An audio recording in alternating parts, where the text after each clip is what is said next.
കണ്വന്റെ ഊരിൽ നിന്നും വന്ദേ ഭാരതിൽ ശക്തി സ്വരൂപിണിയായ ആറ്റുകാലമ്മയുടെ തിരുനടയിലേക്കുള്ള ഒരു തീർത്ഥയാത്ര.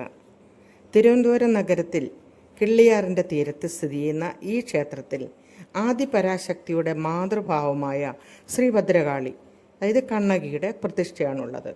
പാർവതി, സരസ്വതി, ലക്ഷ്മി, അതായത് ശക്തി, വിദ്യ, സമ്പത്ത് എന്നീ ത്രിഗുണ സങ്കല്പമാണ് ഇവിടെയുള്ളത്. കേരള തമിഴ് വാസ്തുശൈലിയിലാണ് ഈ ക്ഷേത്രം നിർമ്മിക്കപ്പെട്ടിരിക്കുന്നത്. മകരം കുംഭമാസങ്ങളിലാണ് ആറ്റുകാൽ ദേവീ ക്ഷേത്രോത്സവം. കുംഭമാസത്തിലെ വെളുത്തവാവും പൂരം നക്ഷത്രവും ഒന്നിച്ചു വരുന്ന ദിവസമാണ് ആറ്റുകാൽ പൊങ്കാല.